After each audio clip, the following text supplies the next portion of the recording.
Assalamualaikum warahmatullahi wabarakatuh. Halo warga sekolah, kembali lagi dengan Capsek Sekolah Horor. Apa kabar kalian semua? Semoga baik-baik saja. Di kelas sekolah horor kali ini menceritakan tentang bangku kosong bagian kedua. Melanjutkan cerita pertama di mana makhluk tak kasat mata di tempat bimbel Nana mulai menunjukkan keberadaannya dengan cara menggerakkan bangku kosong. Cerita ini bersumber dari akun Twitter @trisnaAprilian5. Sebelum kalian mendengarkan cerita ini, Capsek akan berterima kasih untuk like, share, dan komen kalian di video ini. Oke, lanjut saja. Selamat mendengarkan.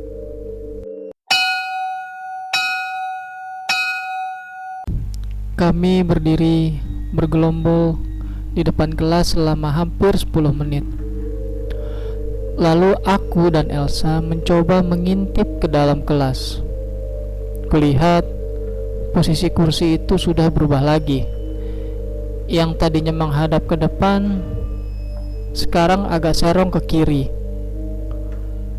Loh El, kursinya sekarang kok menghadap ke kiri? Tadi kan hadap ke kanan. Setelah kita keluar tadi juga nggak ada yang masuk kelas kan? Tanyaku pada Elsa. Lah, iya, pas ditinggal Mbak Titi tadi kan masih hadap ke depan ya.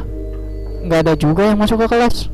Orang jelas kita dari tadi di depan kelas ini nggak kemana-mana.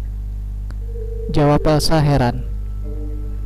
Lalu Mbak Titi menghampiri kami berdua dan berkata, ya udah adik-adik, segini dulu aja ya.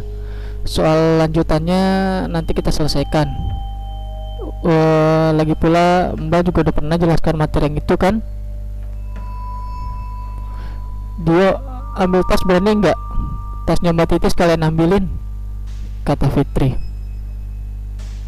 Dia pun menjawab, palamu, masa aku disuruh ambil tas sendirian? Bareng-bareng lah. Setelah sebelumnya berdoa dulu, kami masuk kelas bersama untuk mengambil tas kami dan tasnya Mbak Titi, dan kemudian kami pulang. Beberapa hari berlalu. Cerita tentang bangku kosong itu sudah terdengar oleh seluruh tutor dan staf bimbel. Tapi kami merahasiakannya dari siswa kelas lain karena kami tidak ingin mereka menjadi takut. Hari ini jadwal materi biologi dengan tutor bernama Mbak Sofi. Aku dan teman-teman menunggu hingga setengah jam, tapi Mbak Sofi belum juga datang. Lalu Mas Ian, salah satu staf di bimbel, masuk kelas dan memberitahu kalau Mbak Sofi hari ini absen karena sakit. Terus enaknya ngapain ya guys? Tanya Fitri. Elsa pun menjawab, gimana kalau kita main jalangkung? Gila nih anak, aku gak mau ikutan lah, jawabku. Ya kamu gak usah ikut gak apa-apa, duduk aja di depan. Aku sama dia main jalangkung di belakang. Gimana Di?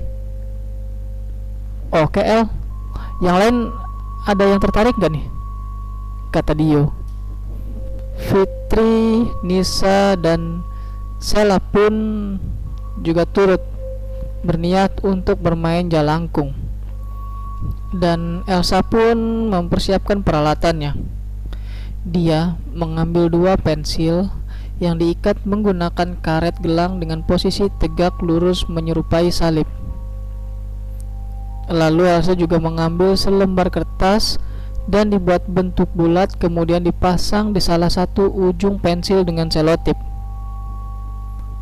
Setelah selesai, Elsa pun meminta Dio untuk memegang jelangkungnya, sementara dirinya menyiapkan buku buat jawabannya. Mereka pun memulai permainan itu. Dan ketika mereka membaca mantra, mantra yang sangat terkenal itu, tiba-tiba pensil bergerak. Aku dan Wina yang sedari tadi tidak begitu menghiraukan mereka jadi kepo ingin tahu apa yang terjadi. tapi ya kami takut untuk bergabung. Jadi kami hanya memperhatikan dari depan saja. Dan pensil itu bergerak berputar satu kali, kemudian disusul dengan lampu ruang kelas kami yang tiba-tiba mati. Sontak kami semua berteriak dan berhamburan berlari keluar kelas. Di luar kelas, aku pun memarahi teman-temanku, di mana mereka penakut namun tetap sok-sokan berani untuk memainkan jelangkung. Tiba-tiba Mas Fajar datang. Mas Fajar adalah salah satu tutor SD di tempat bimbel kami, dan dia bertanya kepada kami, "Ada apa? Kenapa kalian heboh dan berteriak-teriak gak jelas?" Begitu katanya. Saya pun menjawab kalau tadi lampunya mati. Kemudian Mas Fajar menekan saklar lampu di sebelah pintu 2 kali, lalu lampu bisa menyala kembali. "Cuma mati lampu gini aja kok teriak kayak ketemu hantu. Ini tadi kok bisa mati? Gimana ceritanya?" tanya Mas Fajar. "Nggak ngerti mas, aku juga tiba-tiba aja mati," jawabku. "Ya udah kalau begitu jangan berisik ya, kedengeran sampai kelas SD. Nanti kalian malu-maluin," sambung Mas Fajar. Kami pun selalu meminta maaf kepada Mas Fajar yang telah berisik dan mengganggu kelas SD. Tiba-tiba Mbak Titi, tutor matematika kami, pun datang menghampiri dan mengajak kami untuk masuk ke kelas karena ada sesuatu yang ingin dibahas dan diceritakan. Kami pun memasuki kelas dan duduk lesehan di depan papan tulis. Lalu disusul Mbak Titi yang setelah masuk langsung menutup pintu, kemudian ikut duduk bersama kami. Aku ceritain ya guys, ini yang dialami Mbak Nurul, tutor bahasa Indonesia, pas ngajar di kelas ini tempo hari pas bagian jadwal malam, kata Mbak Titi. Pas Mbak Nurul ngajar tempo hari, yang masuk cuma 3 anak. Harusnya kan kelasnya di belakang, tapi karena kelasnya luas, jadi dipindah ke kelas ini. Kebetulan kelas ini emang lagi kosong. Nah, Mbak Nurul kan sebelum ngajar di sini dia ngajar di sekolahan dari pagi. Ngajar di sini sampai malam, otomatis badannya capek dan ngantuk pula. Pas capek-capeknya, Mbak Nurul tuh heran.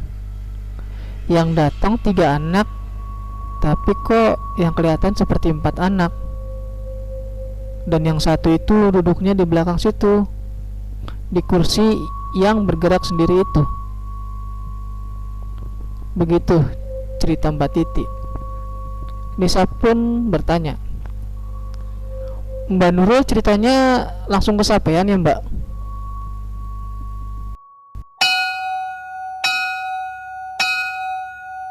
Itu dia cerita mengenai bangku kosong bagian kedua.